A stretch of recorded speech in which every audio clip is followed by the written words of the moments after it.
Hello everyone, welcome to my channel. आज के इस वीडियो में हम फिज़िकल साइंस का लेसन प्लान देखेंगे जिसका टॉपिक है ध्वनि प्रदूषण।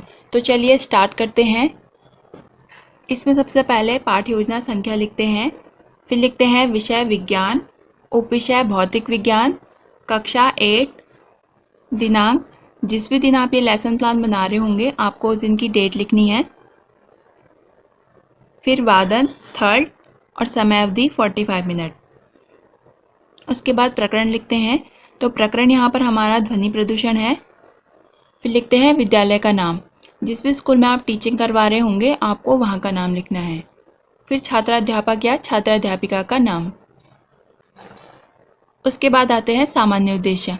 तो सामान्य उद्देश्य जो होते हैं वो साइंस के सभी लेसन प्लान में सेम होते हैं। इसमें फर्स्ट पॉइंट है विद्यार्थियों में पर्यावरणीय विज्ञान के प्रति रुचि जागृत करना।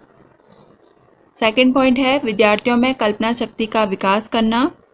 थर्ड पॉइंट है पर्यावरण को शुद्ध रखने के लिए बच्चों को जागरूक करना। फोर्थ पॉइंट है विद्यार्थियों में तर्क शक्ति तथा विचार शक्ति का विकास करना। फिफ्थ पॉइंट है वैज्ञानिक तथ्यों को दैनिक जीवन से जोड़ना। उसके बाद आते हैं विशिष्ट उद्देश्य। तो विशिष्ट उद्देश्य जो होते हैं वो हमारे टॉपिक से रिलेटेड होते हैं। इसमें फर्स्ट पॉइंट है विद्यार्थी ध्वनि प्रदूषण के बारे में नवीन जानकारी प्राप्त कर सकेंगे। सेकंड पॉइंट है विद्यार्थी ध्वनि प्रदूषण को कम करने के उपायों का अवबोध कर सकेंगे। थर्ड पॉइंट है विद्यार्थी ध्वनि प्रदूषण से संबंधित ज्ञान का उपयोग दैनिक जीवन में कर सकेंगे। उसके बाद आती है सहायक सामग्री।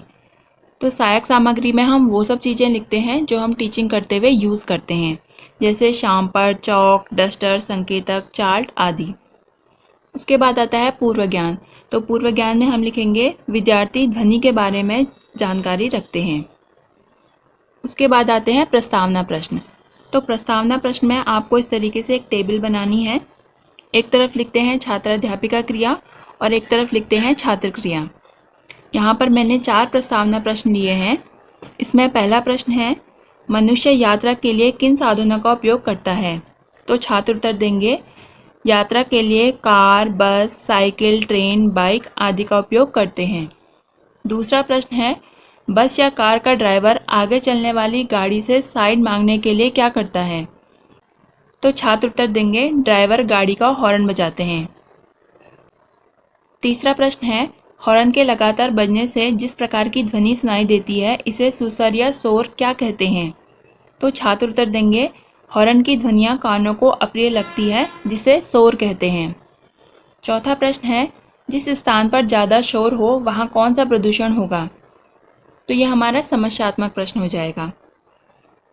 उसके बाद लिखते हैं उद्देश्य कथन। तो उद्देश्य कथन में हम लिखेंगे छात्रों आज हम ध्वनि प्रदूषण के बारे में विस्तृत अध्ययन करेंगे। उसके बाद आता है पाठ प्रस्तुतिकरण। तो पाठ प्रस्तुतिकरण में आपको इस तरीके से एक टेबल बनानी है। यहाँ पर मैंने 3 शिक्षण बिंदु लिए हैं। इसमें पहला शिक्षण बिंदु है ध्वनि प्रदूषण। इसमें हम सबसे पहले 2 विकासात्मक प्रश्न पूछते हैं। तो जैसे यहाँ पर पहला प्रश्न है वायु में अवांछित गैसों तथा कणों की उपस्थिति क्या कहलाती है। तो छात्र उत्तर देंगे वायु में अवांछित गैसों तथा कणों की उपस्थिति वायु प्रदूषण कहलाती है। दूसरा प्रश्न है ध्वनि प्रदूषण किसे कहते हैं। तो ये हमारा समस्यात्मक प्रश्न हो जाएगा। उसके बाद हम इसका स्पष्टीकरण देते हैं। तो इसे आप यहाँ से नोट कर सकते हैं। स्पष्टीकरण के बाद एक मूल्यांकन प्रश्न पूछते हैं। तो जैसे यहाँ पर है ध्वनि प्रदूषण किसे कहते हैं। उसके बाद आता है दूसरा शिक्षण बिंदु। तो दूसरा शिक्षण बिंदु है ध्वनि प्रदूषण से हानि। इसमें भी हम पहले 2 विकासात्मक प्रश्न पूछते हैं। तो जैसे यहाँ पर पहला प्रश्न है ध्वनि प्रदूषण का कोई एक उदाहरण बताइए। तो छात्र उत्तर देंगे वाहनों से निकलने वाली ध्वनियाँ। दूसरा प्रश्न है ध्वनि प्रदूषण से क्या हानियाँ हैं। तो ये हमारा समस्यात्मक प्रश्न हो जाएगा।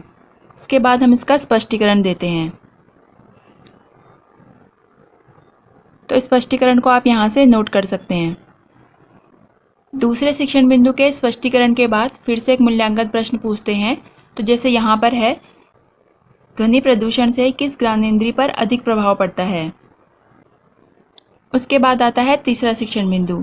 तो तीसरा शिक्षण बिंदु है ध्वनि प्रदूषण को सीमित रखने के उपाय। इसमें भी हम पहले 2 विकासात्मक प्रश्न पूछते हैं। तो इसमें पहला प्रश्न है, ध्वनि प्रदूषण से क्या प्रभाव पड़ता है?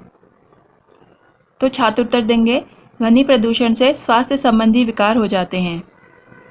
दूसरा प्रश्न है, ध्वनि प्रदूषण को कैसे नियंत्रित किया जा सकता है? तो ये हमारा समस्यात्मक प्रश्न हो जाएगा। इसके बाद हम इसका स्पष्टीकरण देते हैं, तो इसे भी आप यहाँ से नोट कर सकते हैं। तो यहाँ पर हमारे तीनों शिक्षण बिंदु कंप्लीट होते हैं। उसके बाद आता है शामपट कार्य। तो शामपट कार्य में एक ब्लैक चार्ट लेते हैं और इस पर वो सब चीज़ें लिखते हैं जो आपने टीचिंग करते हुए ब्लैक बोर्ड पर लिखी होगी। इसके बाद आता है पुनरावृत्ति प्रश्न। तो पुनरावृत्ति प्रश्न जो होते हैं वो तीनों शिक्षण बिंदु से रिलेटेड होते हैं। इसमें पहला प्रश्न है, ध्वनि प्रदूषण किसे कहते हैं? दूसरा प्रश्न है, ध्वनि प्रदूषण के स्रोत कौन से हैं? तीसरा प्रश्न है, ध्वनि प्रदूषण को नियंत्रित किस प्रकार कर सकते हैं, एक उपाय बताओ। उसके बाद गृह कार्य लिखते हैं, ध्वनि प्रदूषण के बारे में लिख कर आएंगे। तो यहाँ पर हमारा लेसन प्लान कंप्लीट होता है। Thanks for watching my video. अगर आपको वीडियो अच्छी लगी हो तो वीडियो को लाइक करना और चैनल को सब्सक्राइब करना।